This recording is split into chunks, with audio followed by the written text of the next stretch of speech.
Welcome to the 3Haunted podcast, where we bring you all things horror, supernatural, folklore, mythology, and all things that go bump in the night. Hey everybody, I'm John Thomas, paranormal investigator, super smartass, and film lover extraordinaire. And I'm your co-host Ashley, Lunar Goddess, Gorilla Girl filmmaker and horror-loving cinephile. Welcome to Season 3 of 3Haunted Podcast. Did you miss us?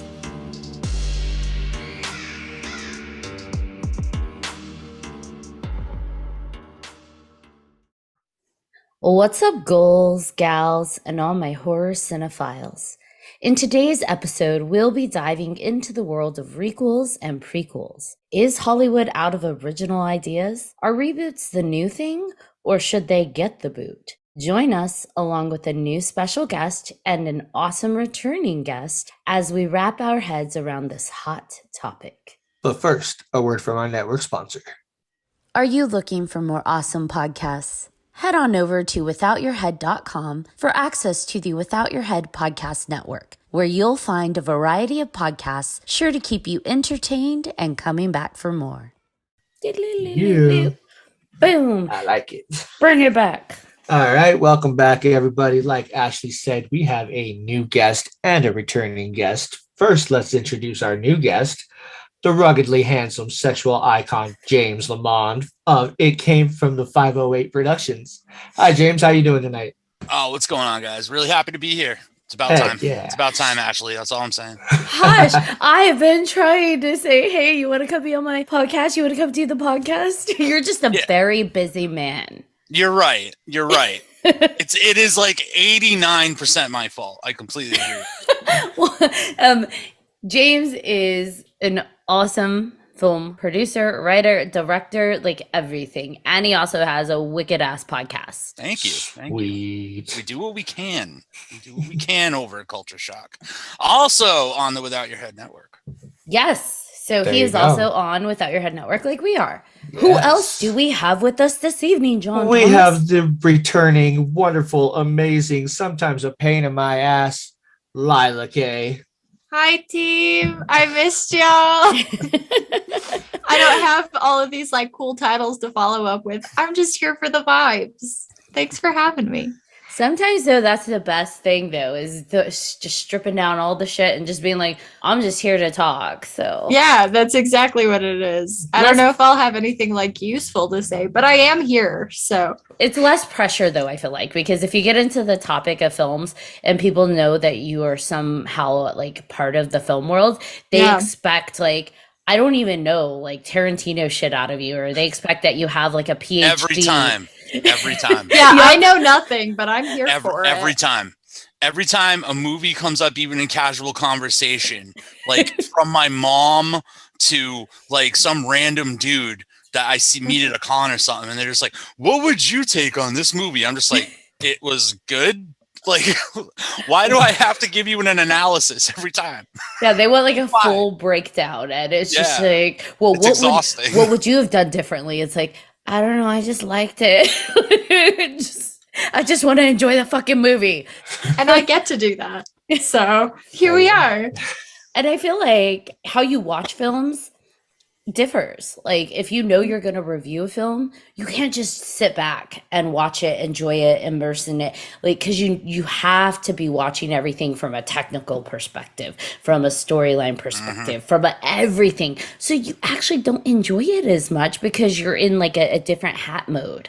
Whereas when you're just like, shit, I just want to watch some vampire flicks, and you put something on, it's way easier to enjoy and just have fun with it. So Yes, I completely agree. I try to shut my brain off when I watch movies as much as possible. just call. get lost in it. Yeah. Because people also think, they assume like your palette is some refined whatever. And I'm like, oh, hell no. I love campy films. I love D-rated, silly, over-the-top campy films, just like I do like terrifying, crazy, complex layers to the storyline films. I love them all. There is a place for everything. But yeah, so tonight we're talking about prequels and requels. I would love, because not a lot of people have heard that term, unless they watched Scream 5 and got it like pounded into their head. what a requel is. Yes. So, what is a requel? For me, it's continuing the legacy of a series while not necessarily picking up the timeline directly after it. So like Halloween 2018, the new Candyman, that's what I think falls into the requel category. Like I call them legacy sequels myself, but that's what I think falls into the requel. Is like if you're continuing a story, but you're continuing it like 40 years in the future. I think that's a requel, in my opinion. Well, I think you can undo some of the timeline too, right? So, like with the Halloween one, didn't they undo a few of the movies? Twice. Yeah, to go back. There's like 65 different timelines in Halloween. I don't know how to. They're like, hold the fuck up a minute. We can't kill Laurie Strode. Redo. That's what I mean. Like, there's literally 4. There's 4 timelines for Halloween. 4. Yeah. That's bonkers. This is bonkers. I feel like that I've lost count for how many timelines Amityville has, because they have requels and prequels and offquels, and I've lost count of the timelines that house has had. Well, thing about Amityville, and I'll try to make this point quick, but Amityville as a concept or this thing is not licensed, so they can make Amityville films out of literally anything. And nobody can come after you for whatever. So you can just stick the name Amityville in front of whatever you want, and it's fine because it's not a licensed property anymore. I think they legit just did that, and I think it's like Amityville in space or some weird shit like that. So like it went to space before freaking Freddy did. So Freddy never did, of course, but yeah. Yeah, so they'll toss anything. They'll toss anything and just throw Amityville in the name just to push more DVDs at Walmart. It's crazy. Yeah, for sure. I feel like Amityville deserves its own. Like that could have like 10 podcasts around it, just trying to piece together what the fuck's going on with that house. I agree. Actually, I'm going to plug a filmmaker friend of mine, Ron Levinson. He is actually making right now, a bunch of filmmakers from my neck of the woods are working on a true account of the Ronald DeFeo murder and trial from Amityville. The true story, not the ghost possession side, the actual true story of Ronald DeFeo and what happened when he killed his family. Okay. So, That's pretty cool. Not the killing, the project. I completely agree. But I've seen some like stills, some behind the scenes. It looks awesome. It looks awesome. It's probably going to be the best thing that's happened to Amityville since the original Amityville horror. So that's going to be cool. That's coming out October. Ooh, that's exciting. You know what else is coming out in October? Halloween Ends. Oh yeah, there you go. I was waiting for it, like Halloween. I was like, I know. I was like, I know what she's talking about. I know she's gonna say it, but I like how John's like, this podcast comes out in October. This is true. Our podcast also premieres in October. So I was telling James before we were recording that I just got done watching Halloween Kills before we started recording. So, but I did back to back. So where some people, they watch each one when they first came out, I watched both of them back to back. So that continuation felt really real, right? It was all fresh in my head. And I have a lot to say about that movie, but I'm scared. I'm excited. So, because we're talking about requels, right? So we classify, right, Halloween, H2O and Beyond a requel. I would even say, I would say Halloween H2O was the first requel. Yep. Yeah. The proto requel. See, now you do sound like a film snob. No, I'm just kidding. I am kind of a film snob sometimes, but it's true. It's the precursor of all of the crazy things that we've seen people try to do by resurrecting these franchises years and years later. It was H2O was the first one to do it. For sure. Yeah. Now, my question to you guys is, how do you feel? Before I show my cards, how do you feel about did everybody watch Halloween 2018 and Halloween Kills, first of all? Well, I thought we were talking like, how do we feel about requels in general? Yeah, Okay. Yeah. We'll get there. Right. I enjoyed 2018. It was pretty good. They kind of upped it a little bit for me. And then Halloween Kills, And I don't know why. I can't explain it. It's one of my favorite ones, and I know some of you are going to disagree. But I Ashley's know face. Ashley's face. It was one of my, I don't know why, but it was one of my favorites. I had to watch it like 4 or 5 times in the theaters, and I did. So yeah. I don't think I've seen like all of the Halloween movies. So my question is, and when we're talking about like changing storylines and adjusting, characters and stuff, she had a son. What happened to the son? Now there's a daughter. Did I miss something? Did I not the watch a sun was movie? H2O, and that's a whole other That's thing. a whole other That's thing. that's Oh. where it ends. Different That's the Requel. third timeline. That's Yeah. the Got third it. timeline. Yeah. See, and I That figured that ended it with was. resurrection. Yeah. I figured it was something like that, but I was Yeah. like, I watched this movie. She had a son. Now there's a. It was the Flash. He went back in I- time and he fucked it all up, and yeah. So Yeah. I just, Now it's a girl. maybe my timelines were all messed up. Anyways, I'm good. Continue. That was my confusion. James. I loved Halloween 2018. I thought that, well, first of all, I gotta preface this by saying I hate most of the Halloween movies. Like, I love Halloween 1, 2, 3, the original 3. Yes, even Halloween 3, Season of the Witch, if it wasn't called Halloween, it's a fantastic movie. Don't care what anybody says. But I hate 4, 5, and 6. I cannot stand H2O and Resurrection. I hated Rob Zombie's remakes. I am not a huge Halloween fan. So I could say truthfully, like, them completely wiping all of that and creating a new timeline was like the perfect thing for me, because I was like, yes, get rid of all of that. It was God's great mistake and we're making it better. I like that. So 2018 was awesome. And I really liked Kills the first time I watched it, but on subsequent rewatches, I started to look at all of the gripes that people had with it, and I also kind of get why people complained. So it's like, I don't hate it, but it's good. It's all right. There's a lot of violence. I like that. It's not the best movie I've ever seen in my life. It's a kind of in between, but I love 2018. Loved 2018. Ashley. So, first of all, fuck you. I love Rob Zombie's Halloween. As a fan fiction film, I don't think as a continuation, I would consider it that realm. But I've seen better Halloween fan films. And you know enjoyed how I it. feel about fan films. I know we had that podcast. I was on his podcast talking about fan films, and you know how I feel about fan films. But I actually loved what he did to put us into the mind of Michael, and I love when people can make you sympathize with a psychopath. So, and you actually kind of start rooting for them. I love when people get in my head and are able to do that. So that's why I appreciated Rob Zombies.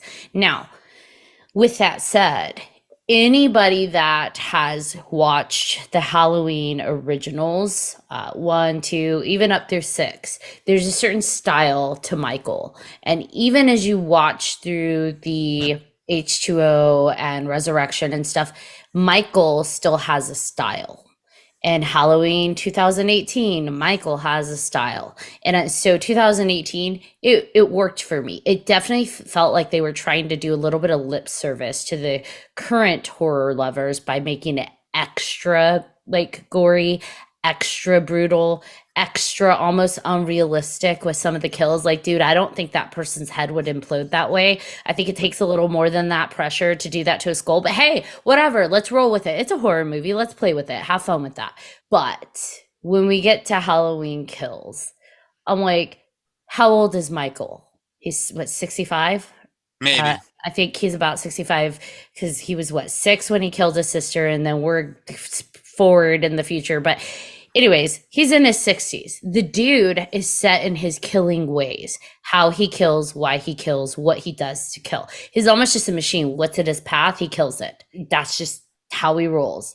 And in Halloween Kills, he deviated from Michael. He almost started to become a different slasher icon, because like the scene where he's in Laurie Strode's neighbor's house and the guy is on the counter, he starts taking knife by knife and putting it in his back.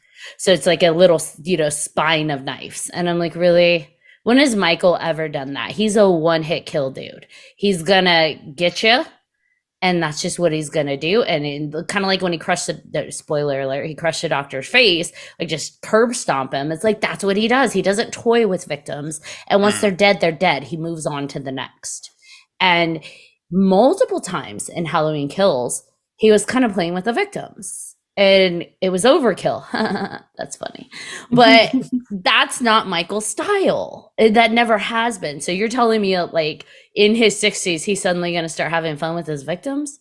And they even attributed it, like they're talking about, I think it was during the voiceover or something. They're like, he's got the mind of a 6-year-old and the, strength of a man and killing whatever of an animal. It's like, okay, well, that's how he's always been. And suddenly he's toying with victims. And it didn't make sense to me. And I started to feel with the extra gore and the extra over the top kill scenes and his starting to deviate from his kill patterns after all these movies. It was like, maybe he should have done that with 2018 if we were going to deviate. Because with these two supposed to go together, it felt disjointed. And maybe I noticed it especially because I watched them back to back. But it was like, hold on, we have two different tones here. Which one? 2018 feels more like the Michael we know. The Halloween Kills feels more like a revamp of what they want to reimagine Michael to be, in which case those shouldn't be continuations. They should be like a different reboot. Timeline 5.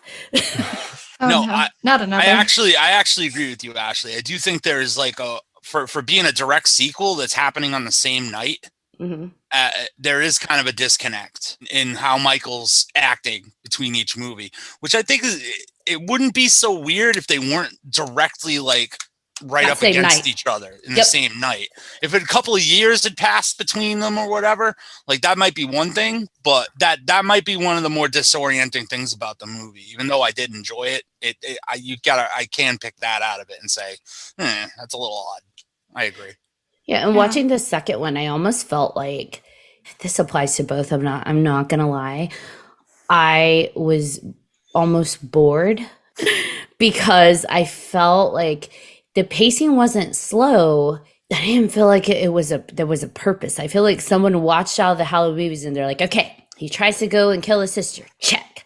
Okay, 2 teenagers doing naughty things. Check.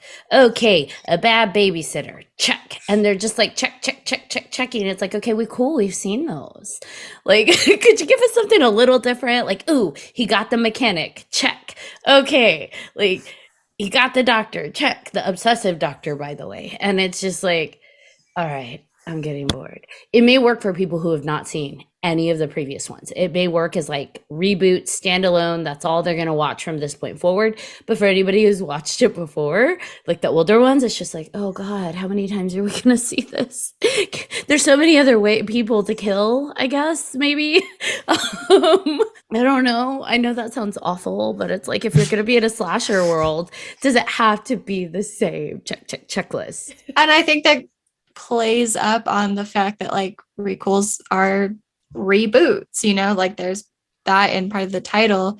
And Ashley, like you're saying, like some people are only going to watch from here on out and not go back. Like these are things that I wouldn't have realized about the two films, but because you've watched them consecutively, that also gives me some like perspective and kind of like what to look for, because I love gore. The bloodier the better, but also like you're saying, like if that's not someone's typical like pattern, if this is not typical Mike Myers characterization, like it's going to throw it off. But I think, like I said, this goes back into they are reboots. It's not a total continuation. It is timeline 5. For whichever one. Don't There's so hold many. Your fingers up to me. Yeah. There's so many. It doesn't matter. It doesn't matter. It's yeah, it doesn't. But it does at the same time to those who have seen the original movies. I mean, I've only seen 1 or 2 of them. So I can't really speak on that, but it does matter to those who are diehard fans. I think even outside of the diehard fan, because here's the danger when you do a reboot. For anybody who does a reboot, when you reference pieces, source material from the original movies, people that enjoy what they're watching will go backwards. So they're like, who the fuck is Laurie Strode? Why is he going so hard for her? And they are, they had in Halloween Kills, everybody introduced themselves, all the kids and the nurse and the babysitter. Like, everybody is like, oh yeah, I survived that night. Oh yes, I survived that night. And I'm like, oh, you're all gonna die, aren't you?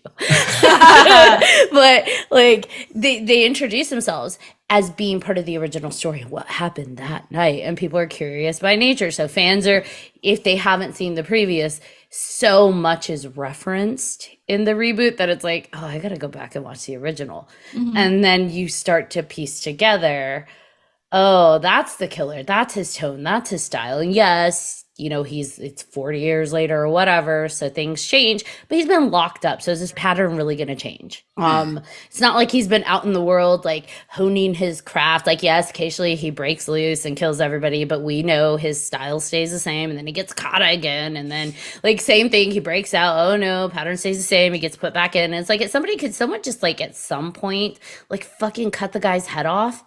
Like, well, she did though. She thought she did. No, I'm talking about in the sanitarium. Like, let's just go old school guillotine style. We gotta make sure the motherfucker stays dead. But and for someone who he is allowed to live a lot after wreaking the havoc that he does. Let's just call that. Like, it's just, you know what? It's true. Darn, our guy got loose. Let's put him back in the sanitarium, okay? He won't get out again. Oh my gosh. But, I think they go back. I would like to say Scream 5, jump in a little. Scream 5, I felt was a better reboot in handling love notes to the original source material than Halloween. Yes, I see your stink face, James. Than Halloween Kills did. And the reason I say that is because Scream 5 mimicked certain scenes from the original Scream. The certain, like, the beginning call and like her watching, which was hilarious. The meta on that scene, her watching it and then being like, look behind you. Oh, wait. Oh, shit. Like, that was fun. It was a fun way to give nod, little love note to the original, but still be your own movie. Halloween Kills, I'm just like, dude, we saw the babysitters humping and then being murdered. Like, could we do something different? Or maybe it's not the babysitters. Maybe mom and dad are getting freaky and then, oops, he comes in and kills them. I don't know. Like, I know that's where nobody wants to see their mom and dad getting it on. But just saying, yes. It'd be double horrifying. It'd be like traumatizing for multiple reasons. Right? Your parents killed in front of you and they were having sex. Like, whoa, talk about the mind fuck on that one. But I did love the little mouthy boy, though. Okay. Oh, that kid was hilarious. Yeah, that was he's all, what the fuck? I'm like, I would have the exact same response. I don't care what your age. Like, guy jumps out, what the fuck?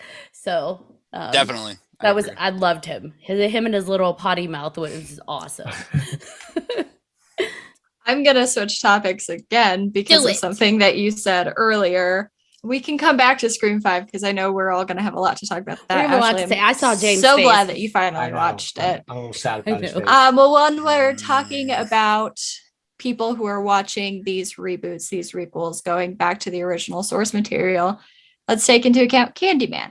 Candyman, replayed the whole story from the first one. Granted, they got the details a little goofy until the end of the movie when things were clarified.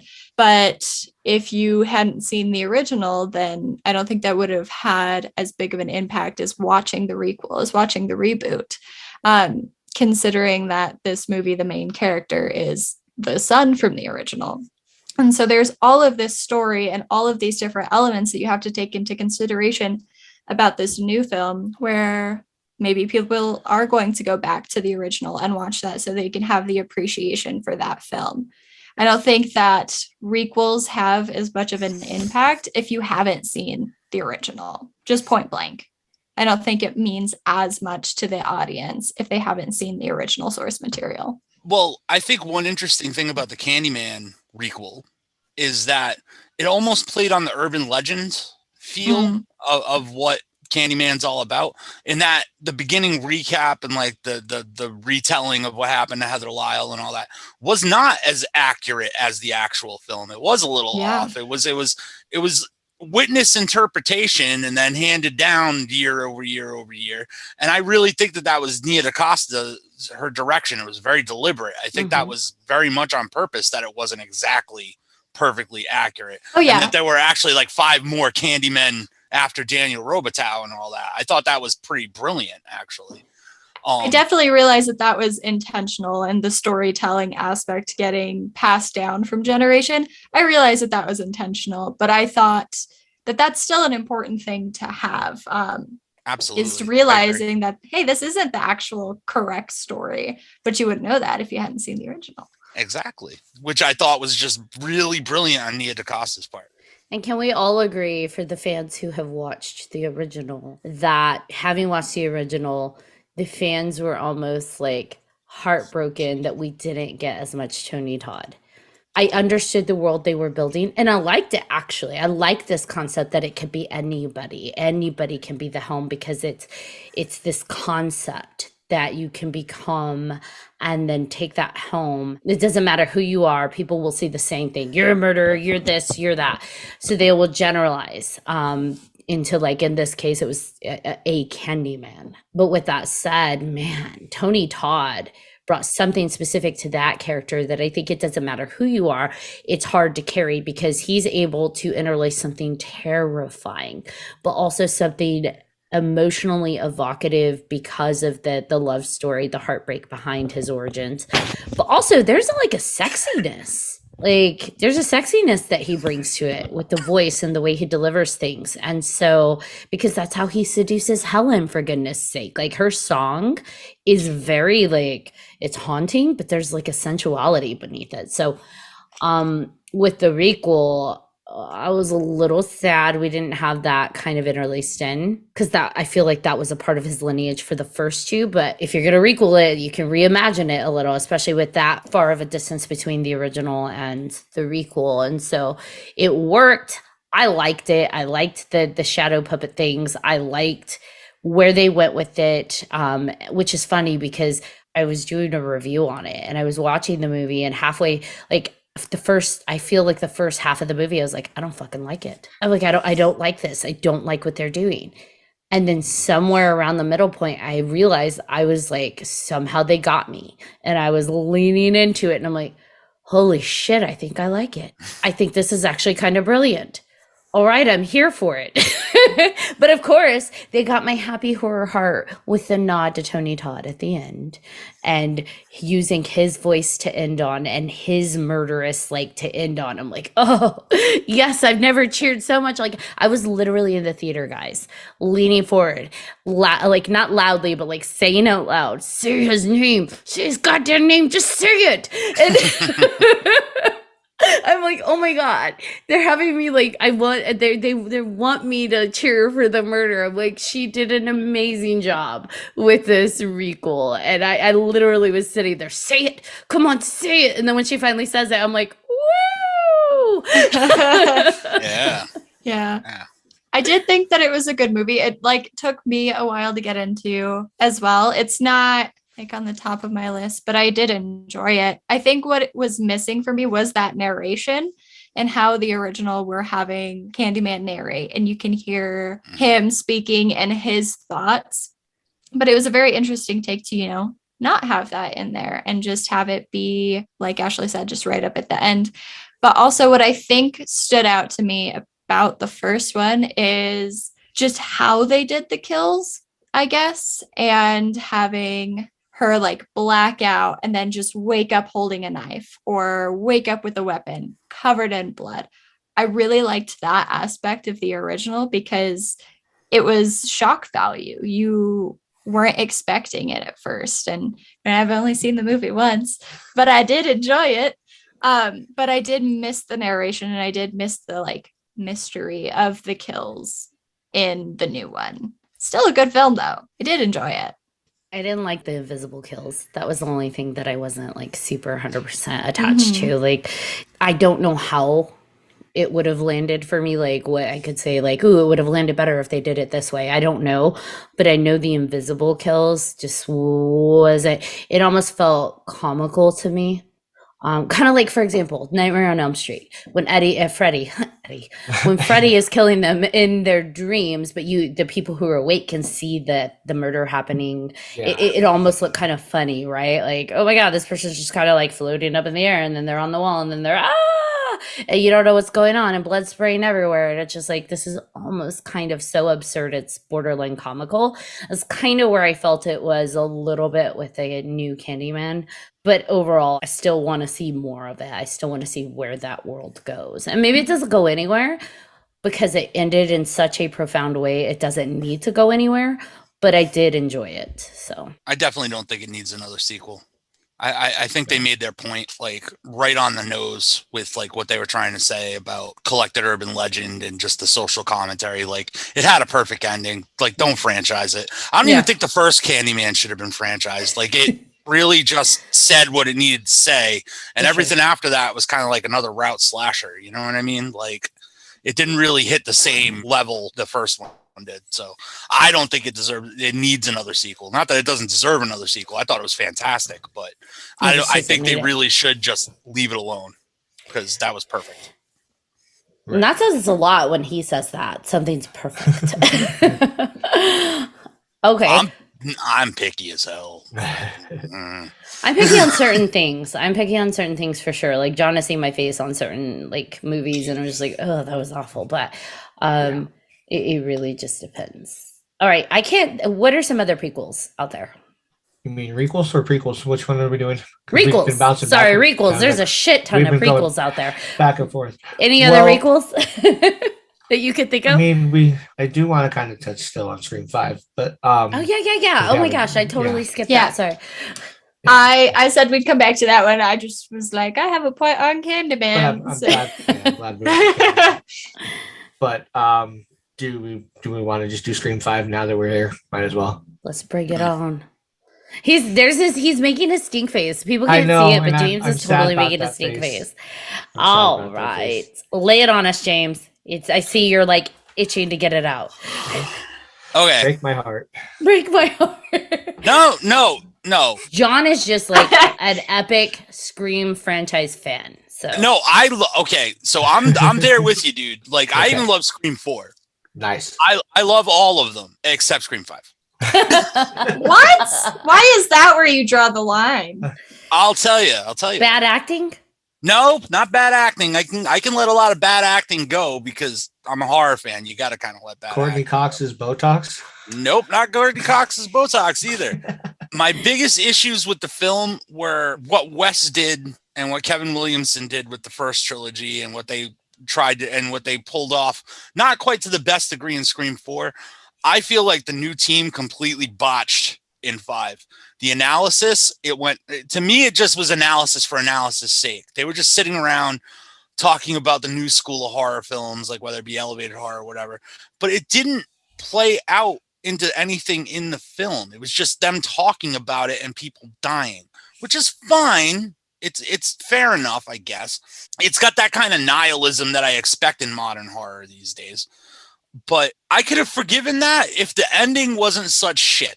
I really could have forgiven like it just having like some kind of janky commentary like that. If the ending didn't end on that, because I don't know if we're going to talk spoilers, but that note, that purpose, like that obvious, that flat, like almost every other sequel, it's been some kind of like major connection or major plot connection in the series. Like, it was Billy Loomis's mom in Scream 2. It was her brother, as far-fetched as that is, her half-brother in 3, her cousin in 4. And then in 5, it's some angry chat room guy. Like, whatever.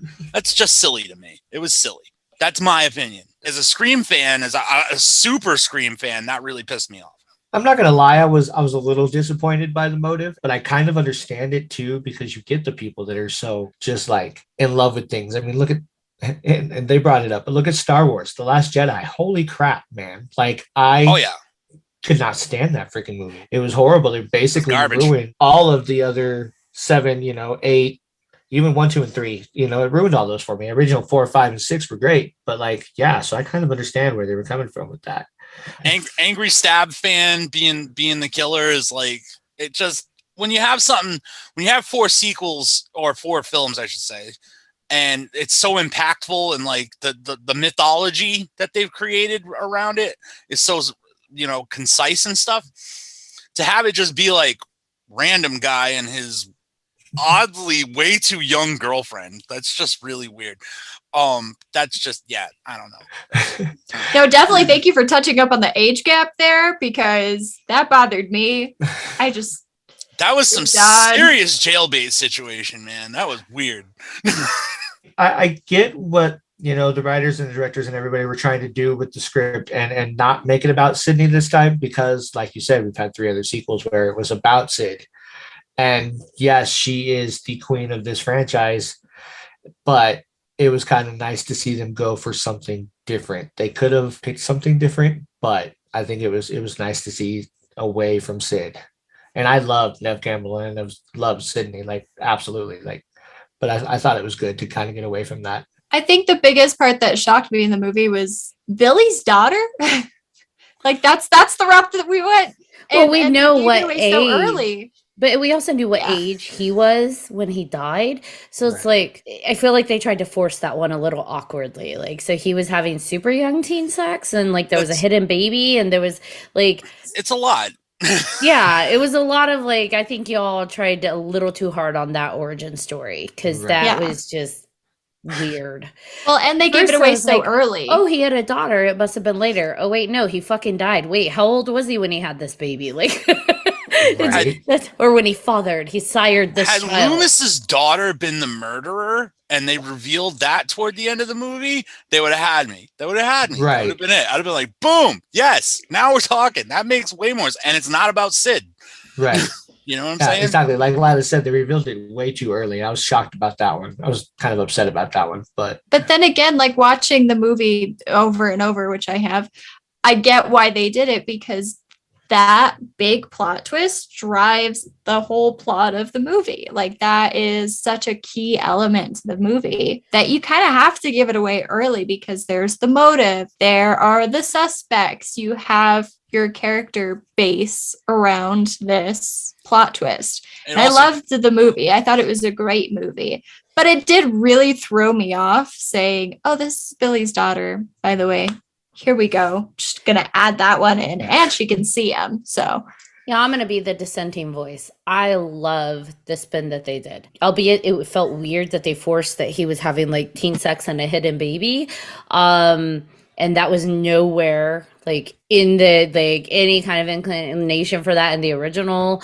It's like, okay, fine, go out on a limb. I'll just like suspend my belief system there for a moment. I love that she is battling this inner psychosis. She is battling herself. It adds layers to the story, especially when your stories don't have much complexity to begin with. We have, yes, killers, but let's look at the original. Why was he killing?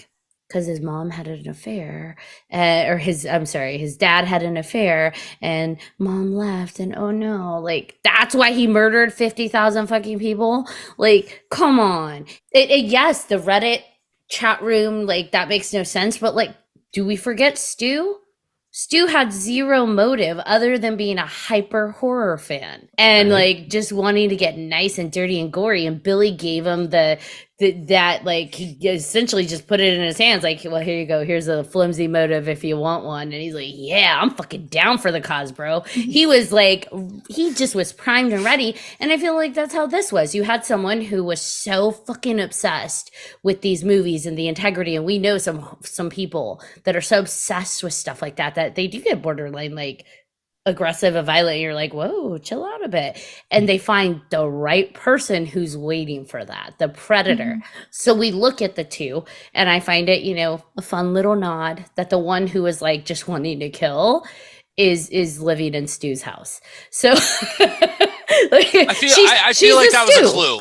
I feel like that was a clue. Yeah, she's Stu. Right. I like that they didn't reveal that until the end, though. We didn't know that. That was a fun little scene to show, her standing there, pan out at Stu's house, and it's like, ooh, yay, that's fun.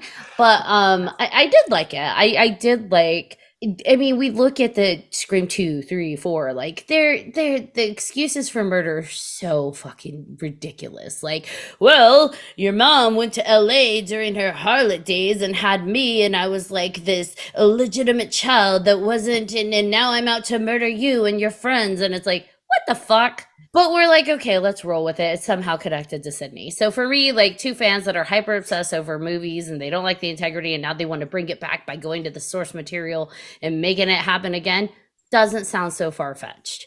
And so it's just like, all right, well, fuck it. You know, some illegitimate child who's never met any of these people wants to go on a rampage. It makes sense these two Reddit kids are doing it. And one of them is Billy Loomis's daughter's sister's best friend. All right, fuck it, let's roll with it. She lives in Stu's house. I'm here for it.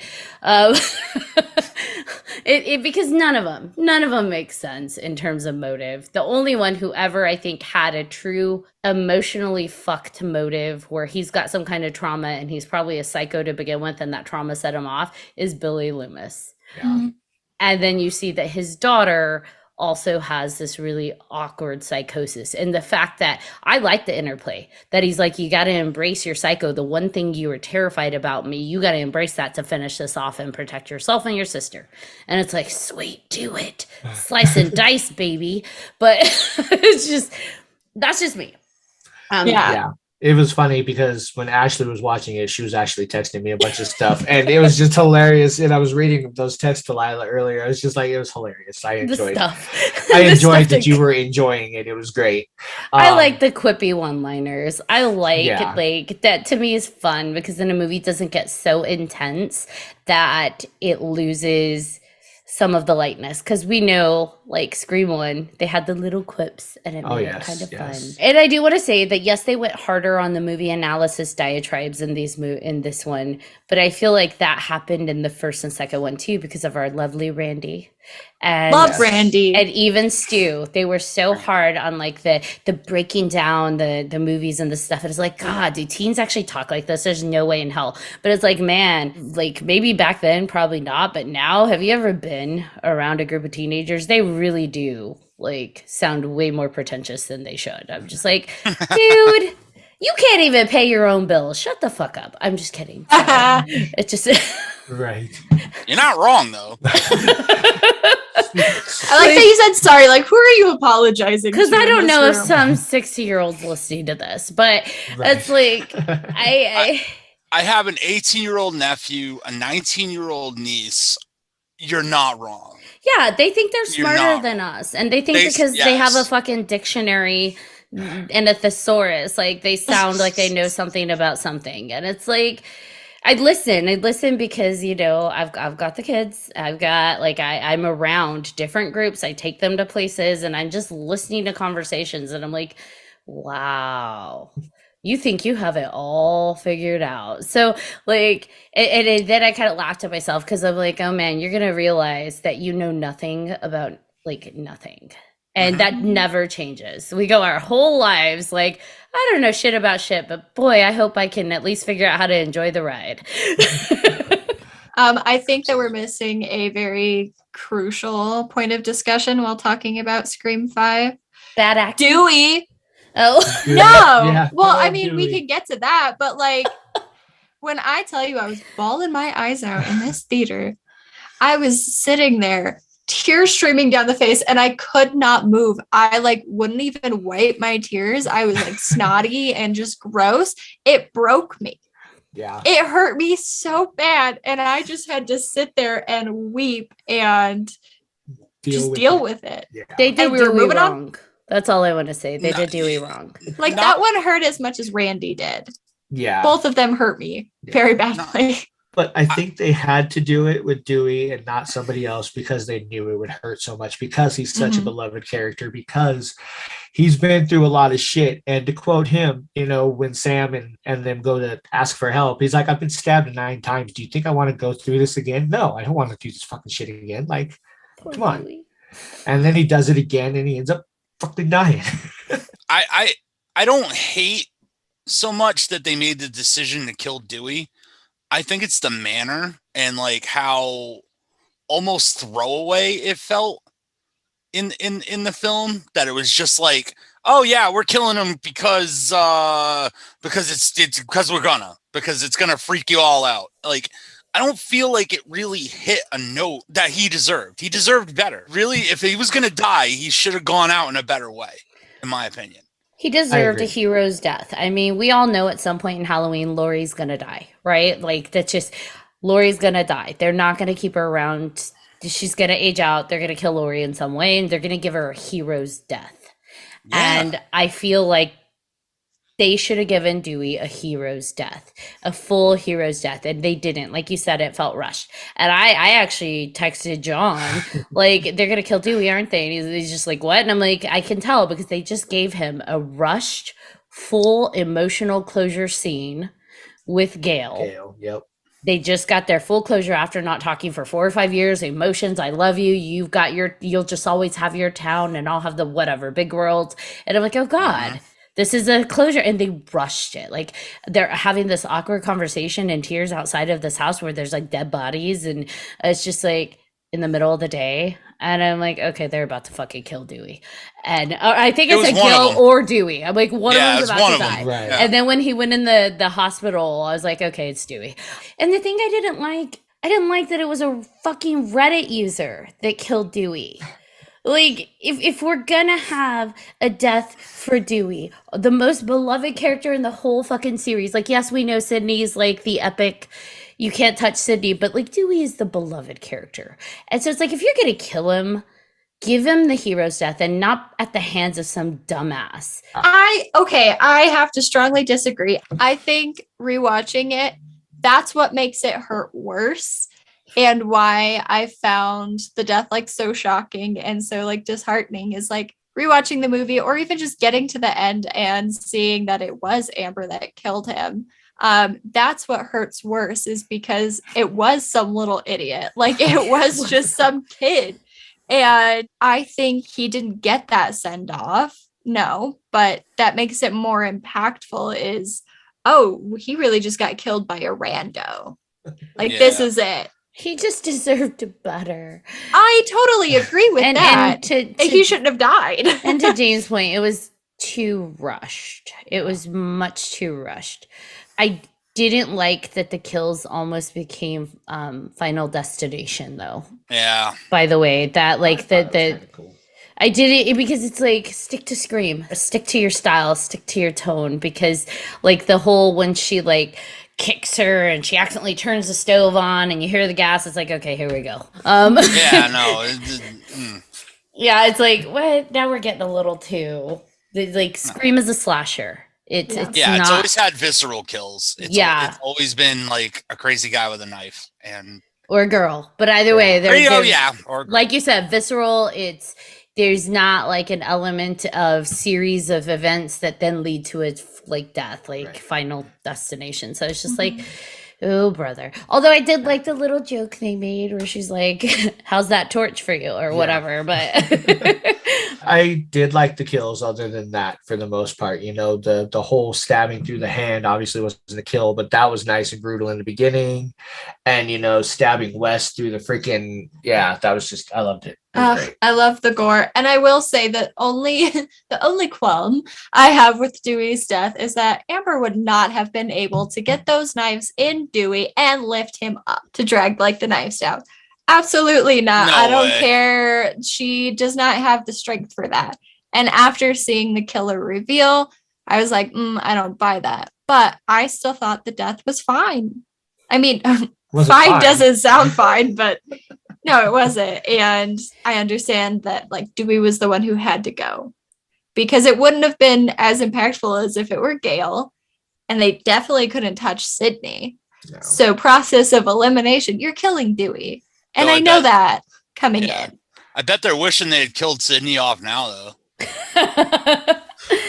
Yeah, just pay her what she's worth, man. That's all I gotta say. I completely agree. I'm kind of boycotting Scream 6 until I hear that she's in it. I'm not gonna boycott it, but I'm not gonna enjoy it as much. That's fair. That's the limitation. She's like, I will forever watch these. I don't care who it goes through. Yes, but yeah, definitely pay her what she's worth. That's my take on that. I I just totally want to agree. end on I thought the acting was awful for most of these characters. Especially I wish they would have done a better job with Billy Loomis's daughter. I don't think her ability to emote was as strong as it should have been. I thought her sister, whoever played her sister, did a better job of Jenny that. Ortega. She Yeah. was very strong to the point that it almost was too strong that it made her the Billy Loomis's daughter pale in comparison, Sam. So Yeah. she was fine, but then when you have someone like what'd you say, Jenny Ortega, who is Jenna Tara? Ortega, yeah. Yeah, Is when it you Jenna have or Jenny? Jenna. Jenna. My yeah, bad. when you Sorry. have her like right next to her in comparison and they're in the same scenes, that just exaggerates that like weakness a little more, if that makes Right. sense. No, it So- does. Yeah, and so I would have liked if you're good at, because they are hinting at passing that torch to her, Sydney to Sam. Yes, any no one noticed that we got the S names, Yeah. but Got they're switching Sydney to Sam, and so they're kind of passing that along. So with that said, it's like you should have someone much stronger who can carry that, or maybe she'll grow into her acting chops. But I kept finding myself being pulled out during her scenes because I wasn't quite buying it. Other than her epic kill scene, I was like, God damn! So that's Yeah. where all your acting is. Was this your audition scene? Because you nailed it. But yeah. Okay, prequels. Prequels. Because Where do we're we wanna going start? on. God. Yes. The hesitation. I know. I've Prey. currently watched. Prey is like the prequel right now that people are talking Right. about. So how'd you feel about Prey? I actually just watched it a couple days ago. 2 thumbs up from James. I enjoyed it. I thought it was great, and I haven't seen. People don't kill me out there, but I haven't seen all the Predator movies. I don't even think I've seen the original Predator, like except for in pieces, to be honest with you. Fuck But I've did you seen. say? You heard me. You heard me. But I did enjoy it. It was great. I thought everything about it was fantastic. So you should Thanks. probably watch Predator 1 and 2 and then watch Prey again because they have the Easter eggs. What is it from Predator yeah. 2 and Prey? Yeah. And they no, make there's a ton of Easter eggs all over. and they make nods both to the first one. two movies, Yeah. yeah. Right. So I would definitely watch 1 and 2 and then rewatch Prey. You might appreciate it even more. Right. Yeah. No, I thought they did great though. I enjoyed it. I I loved didn't it. get to watch it yet, but I will be honest in saying that I have not seen it, so I was going to quietly sit this one out, and then I just got called out. That's okay. I absolutely I didn't have, what is it, Hulu? Hulu. Is it on Yeah, Hulu? it's Hulu. I didn't Yeah. have Hulu, but when I saw that was coming out, I'm like, subscribe to Hulu. And I got Hulu so I could watch it and watched it Mhm. the night it streamed on or came out. Came on out Hulu. streaming. Yeah. I've heard it was good, though. I've heard people have really enjoyed it. I just haven't gotten around to it. She will. I know. We're like a big Predator household, so Yeah. Nice. that was a big deal. Also big into Aliens, but Aliens freak the kids out a little more, so they can't watch all those. But the Yeah. Predator, I started I told them no to Prometheus, but then they begged and pleaded, and I'm like, okay, 15 minutes into Prometheus, we had to turn it off because that was a no. Like when the things were shooting out of the back, in the little lab, yeah, that was no, they're covering their eyes. I'm like, yeah, okay, yeah, you're still not ready for this stuff. So it's going to be a mom watching Prometheus alone. And Prometheus is a prequel, right? It is. That's what I yeah. thought. Yeah, it is. I forgot all about that. Yeah, I liked it. Yeah, I thought forgot that all was about that. do you want to talk gory? That movie, oh, in a special kind of way too, because I think we get desensitized to the slasher stuff, right? But when you see aliens like spores like shooting out of erupting, like tearing someone's back apart, it's like, oh, okay, that's different. I'm not desensitized to that. No. Alien films in general have a very unique kind of gore to them. That's just super gross. Yeah. And it's just great. And I love all the Alien films, and I loved Prey. I thought Prey was the best Predator sequel out of all of them, hands down. My God, that movie was just so goddamn good. I don't even know how to even articulate it fully. How Right. much I loved that film. Because I have been a lifelong Predator fan myself. Yeah. And to see Amber Midthunder do what she did with that Yes. role and that whole film, and just like have her like, I think she could kick Dutch's ass. That's I really think so do. too. I'm fairly convinced she could beat the crap out of Arnold Schwarzenegger. Agreed. But God damn, that movie was so good. It's So beautiful. good. It's probably my favorite film of the year thus far. Wow. Yeah. So what was it about the movie that puts it so high on that list? Like, explain the factors that like just shoved this movie straight up to number one. I don't want to say I'm like picky about my horror, but in my old age, I definitely know what I like and I know what I don't like. And just when I can watch a film and not at any point be taken out and say, that was not a good choice. That was not a good decision. I would not have done that myself. Anytime that I can watch a film all the way through and not say those words, because I am a filmmaker and unfortunately you have these constant trip ups just happening in your subconscious, I'm happy. Prey, I had not one moment in that film where I went, oh, I would have done that differently. I didn't. It just, from beginning to end, I was just 100% in it, entertained, and enjoyed every moment of it. And I don't know if it's just the concept of like pulling out the heavy machine guns and like all the modern technology we get in a Predator film usually for them to handle this thing. Like, I mean, for fuck's sake, in the first movie, you got Jesse Ventura mowing down an entire jungle with a minigun. Like, to take all that out and just have her coming at this thing with a bow and a tomahawk is like, oh, because the Predator is just as intense and brutal and hardcore as any other Predator we've ever had. He just doesn't have the shoulder laser, but he doesn't need it. He's just an absolute beast. And to see that primal, just stripped down, just raw, visceral violence was just, it was great. It was great. It was what I've always hoped for in a Predator movie, because most of them, not so much. Not so much. Well, I think it's special because it's able to make so many different storylines come together in a way that's harmonious. So you have your social commentary of the frontiers, the poachers coming in, they're invading and they're starting to invade. So you not only have them, but you have these fucking alien creatures, these predators coming from another world that are also going to be hunting you. And then you have this female lead who she is starting to come into her own as well, but she's trying to assert herself as something legitimate within her tribe as a hunter, which is already going to be, frowned upon because she's a girl. So you have all of these different elements that are out there, and each one could be a movie in itself, right? Like it's its own category of a movie, but these filmmakers and screenwriters, they were able to pull those together in a way that was finessed. It didn't feel like too many points to be made, too many contexts to try and put together. They did it with such a soft hand, but still with a profound impact that you could appreciate the level of, if you want to call it, feminism that was in there, the level of social commentary of invasion on, native lands, commentary in there, but then even something bigger. What happens when enemies have to work together because something bigger is hunting you? Like, so many things that came together, and it was beautiful. It was beautifully done. Like James was saying, I didn't look at anything technically and say, God, that was awful. It was a smart movie. They didn't go for the low-hanging fruit of, well, let me repeat these scenes and that, but still knew how to give little love nods to the original movies. With like the mud scene, you're like, okay, I know where this is going. And then it didn't go there.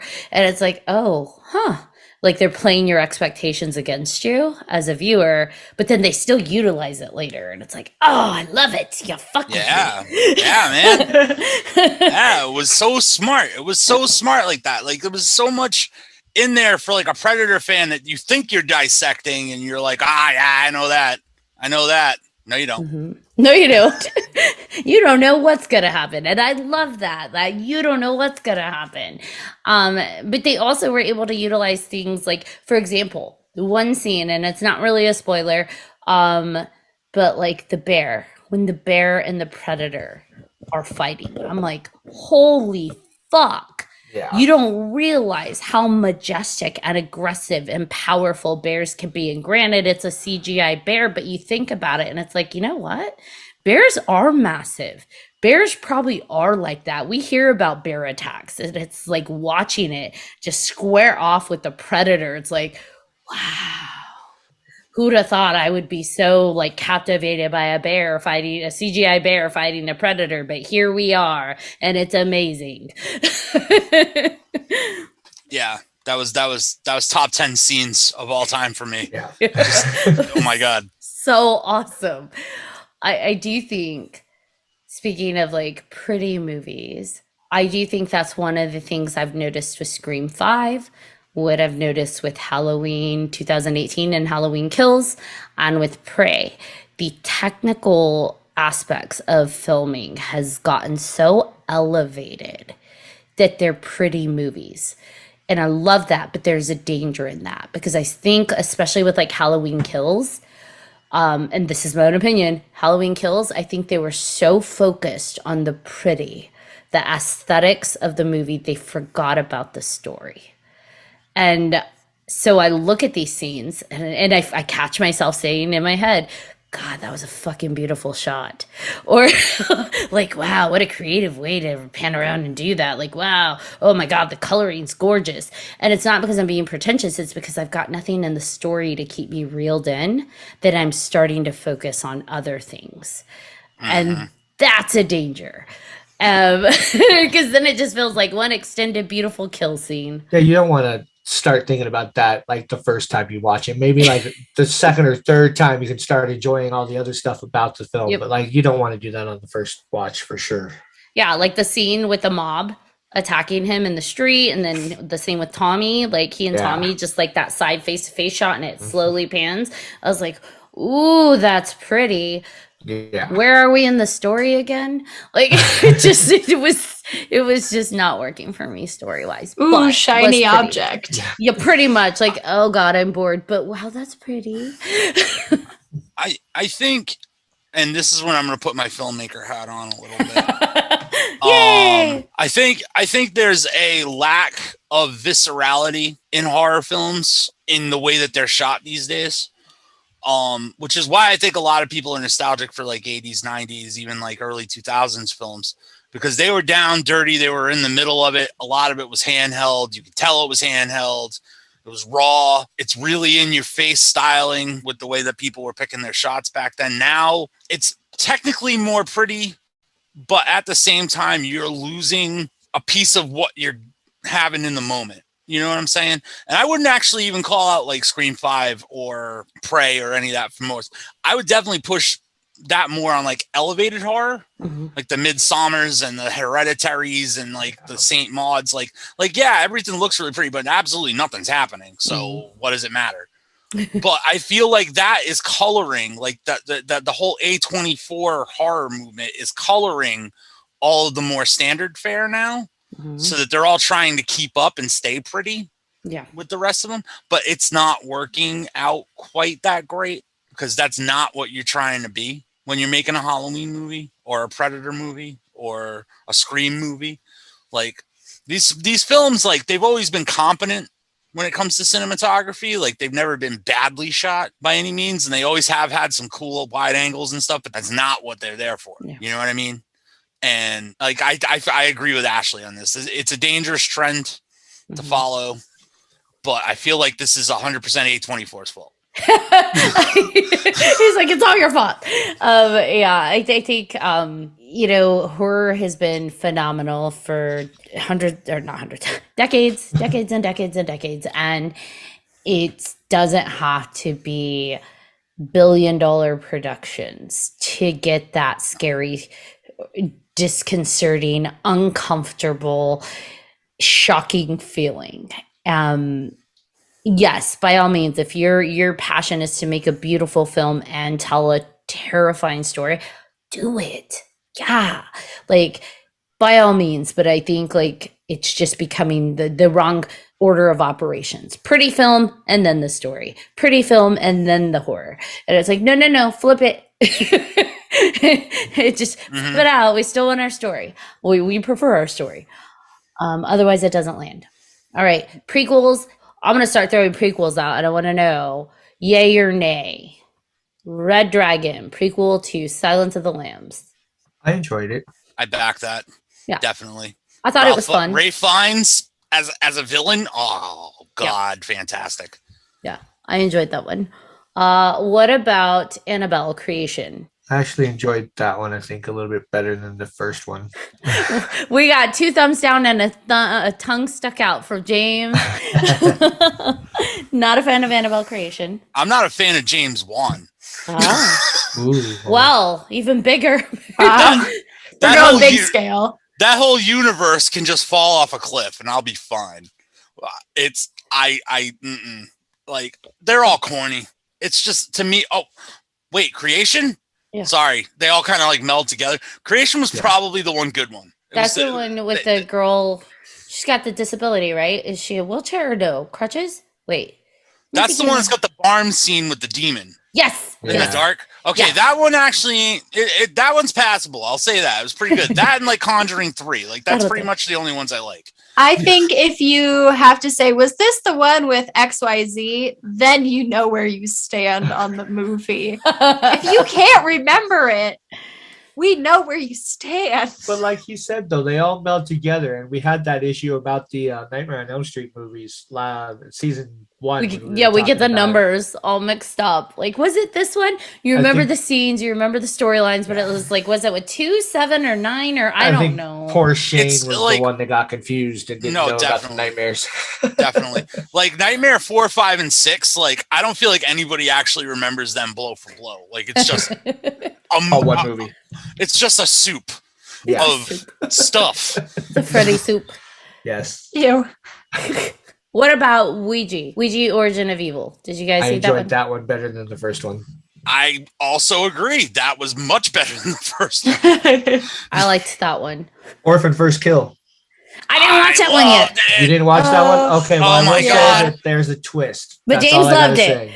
He's like, I loved it so much. I didn't think that I'd like it because I watched the original Orphan movie way after it came out. Like it's been recent that I watched it for the first time.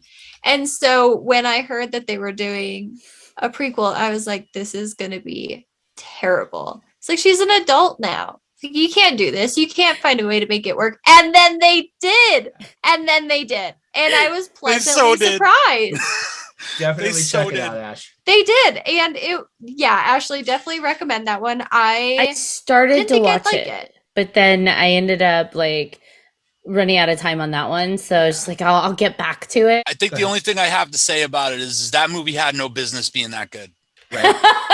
Yeah, genuinely surprised. I was expecting to not like this movie because I was like, you've waited so long that like this is just not going to be as impactful. And I thought it was a joke for a while. I was like, there's no way they're actually doing this. And then set photos came out and I was like, oh, we're actually going through with it. Cool. Got it. And I enjoyed it.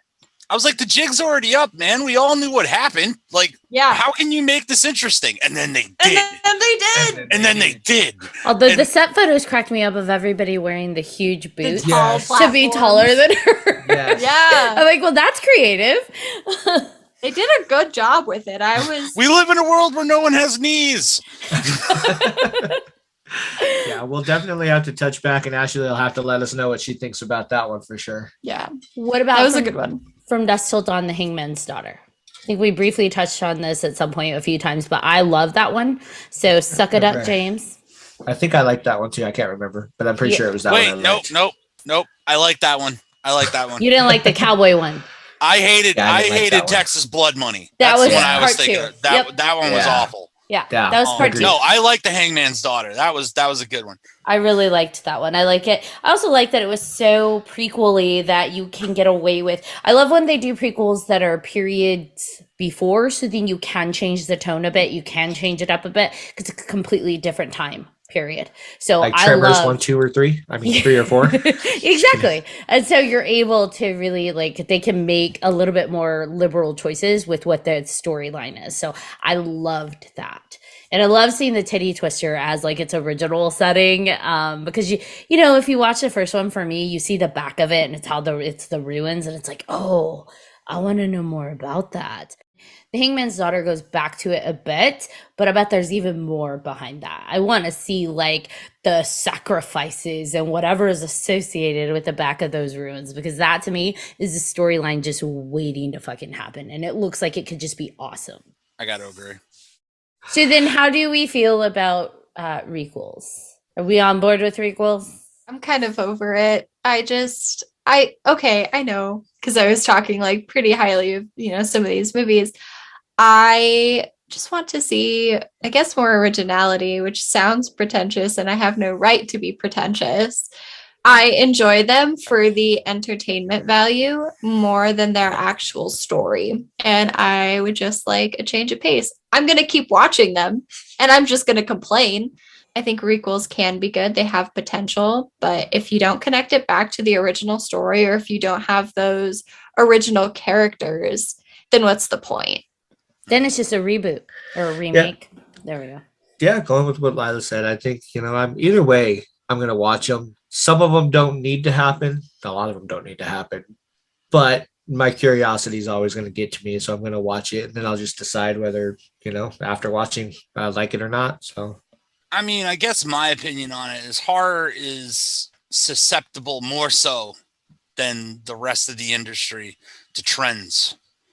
There was always the hot trend in horror, whether you go 10 years back and it was found footage, paranormal activity, go 10 years before that. I mean, the reboots and the remakes have always kind of been littered in there since the 1980s with The Thing and stuff like that. But there's always a running trend: slashers, exploitation, religious horror, like satanic panic. Like there's trends that come in waves. I think personally, usually they have a shelf life of 10 years. I think requels are running out of their 10 years. I think we're seeing the end of this wave of requels. I don't think there's many more left. I mean, they made the Halloween 2018 into a trilogy. Yeah. We got the last one coming out on that. There's rumors that they're doing some kind of requel with Friday the 13th right now. I'm indifferent at this point. My last thought is the TV shows. TV shows that are carrying on the franchise of whatever it is. And I feel like I haven't seen any TV shows do justice. I almost consider them like reboots or requels. And I haven't seen one that has been successful. They're talking about doing one for the Lost Boys, and I'm not happy about that. No. We saw Resident Evil did not do well. Scream did not do well. Although I will say the first 2 seasons and that hour-long movie that they had between 2 and 3, fantastic. I loved those first 2 seasons. I still haven't really watched season 3, but those first 2 seasons were great. I enjoyed them. Yeah. From Dusk Till Dawn, the series. That was exactly. Ash versus the Evil Dead or whatever. That was okay. I loved Ash vs. Evil Dead, but that just felt like Evil Dead 4 to me because they had the same production team. Right. Yeah, I think that it's almost following a pattern. Like you said, James, it's like trending where it's like you get the movie, then you get the sequel, then you get the prequel, then you get the requel, then you get the TV series. And it's like some of these just need to be left alone because they were solid and beautiful and perfect in their own. They don't need the sequels and the requels and the prequels and the TV shows. Some of them were meant to be series, and some just were not. Like, I will forever stand on that platform of Lost Boys was never supposed to be a sequel. Or it was turned into one, and look how well that did. It was never supposed to stand outside of what it was. So to see it have the sequels, or the trilogy, I guess, that flopped, and then they're like, "Ooh, let's reboot it. No. Ooh, let's give it a TV series." I'm like, leave it the fuck alone. Yeah. Yeah. That's not a world. Idea. Exactly. It's not a world that's supposed to continue. They wrapped it up in a bow for a reason. They killed off every single fucking vampire and the head vampire for a reason. Leave it alone. This Liver horror alone. films. Yeah, no, but there's horror films. I mean, there's films of any genre that fall into this category, but specifically in horror, there's films where they just caught lightning in a bottle. There was just a magic moment in time where you had the right cast with the right director, the right script, and they just made something so unique and different. Fright Night, Lost Boys, Jaws. Like, there's just films where you just can't. If you tried to do it again with the same exact people, it wouldn't have happened. All right, James. We appreciate you coming on to the show. You want to give a shout out to any projects you're working on or anything you want to? Oh my God! You mean I make stuff? No. Yeah, I heard you've got something really exciting coming down the pipeline. Yeah, no, we are about to embark on the always fun odyssey of crowdfunding for our first feature film, Abigail. It's a remake, which fits with what we're doing here. A remake of our short film, The Box. But no, I'm really excited. We took like 8 months to hash out the script. We really, really took our time to make sure that every inch of those 103 pages was just fantastic. And everybody's really happy. I got a great crew that we built so far. My cast is phenomenal. Like, for New England talent, it's just stacked as hell. It's just going to be awesome.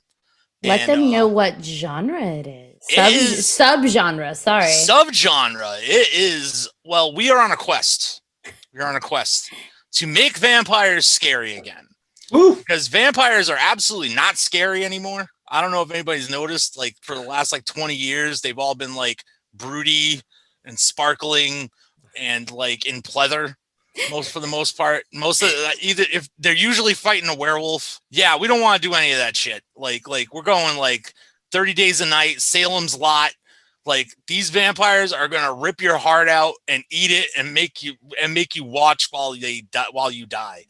That's not actually something that happens in the movie, so I'm not giving any spoilers away. But we are on a quest to make vampires scary again. I promise you that, above all else, this is going to be the most shit-your-pants scary vampire film you have seen in a long time. It's topping the already most shit-your-pants scary vampire film we already made.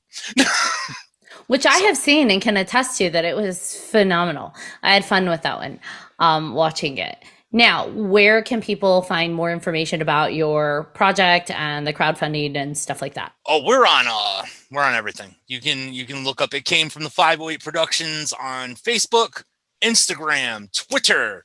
I think that's it, actually. Facebook, Instagram, Twitter. Yes, we haven't launched a TikTok yet, but that's coming soon. And you can also look us up at itcamefromthe508.com. We have merch, there's t-shirts, there's all kinds of fun stuff. So yeah, those would be the main ways to get in touch with us. Or you could just message me on Facebook because I talk to everybody.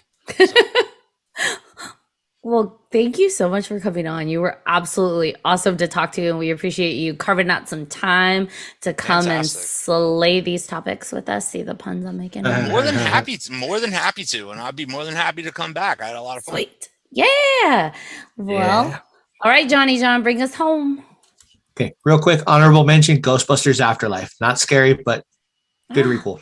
Forgot about that one. I love that one. Didn't expect to cry, but hey, we did it. We did. All right. Thank you, everybody, for tuning into this episode of 300 Podcast with your host. I'm John Thomas. I am Ashley Lunar Goddess. And thank you again to James for coming on. It was a blast having you on here.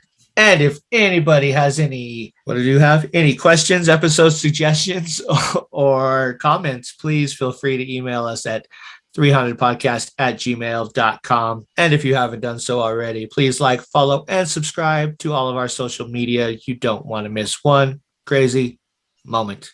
And also, thank you, Lila, for coming on. We appreciate you being on. I'm staring right at her. That's okay. No, it's okay. Thank you, Lila. We love you. Thank you for being on. Until next time.